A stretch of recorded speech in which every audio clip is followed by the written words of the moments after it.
Dear students, আজ আমরা কথা বলবো ভার্বাল সম্পর্কে। অর্থাৎ যখন কোনো ভার্বের রূপ নির্দিষ্ট নাম্বার পার্সন টেন্স অনুসারে প্রভাবিত না হয়ে কোনো একটা সেন্টেন্সের নাউন অ্যাডজেক্টিভ এরকম ফর্ম অনুসারে পরিবর্তিত হয় এবং তার মতো আচরণ করে, তখন তাকে ভার্বাল বলা হয়। ভার্বাল প্রধানত তিন প্রকার: ইনফিনিটিভ, জিরান্ট, পার্টিসিপল।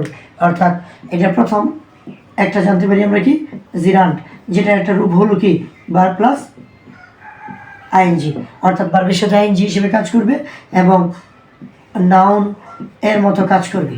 এটা অলওয়েজ কিসের মতো কাজ করবে? নাউনের মতো কাজ করবে। এবং এটা মনে রাখবে, এটা স্থির অবস্থা প্রকাশ করবে। যদি তুমি এই বিষয়টা মনে রাখতে পারো তাহলে তোমার কাছে এটা খুব সহজ হবে। আমরা যখন বললাম সুইমিং ইজ অ্যান এক্সারসাইজ, এটার জন্য আমাদের এখন সুইমিং করতে হয় নাই, বা আমরা এখন সুইমিং করতেছি না, বা আমরা কাউকে এখন দেখতেছি না, তাহলে এই বিষয়টাকে আমরা কি বলতে পারি? স্থির। যেহেতু এটা স্থির, তাহলে এটাকে বলা হবে কি?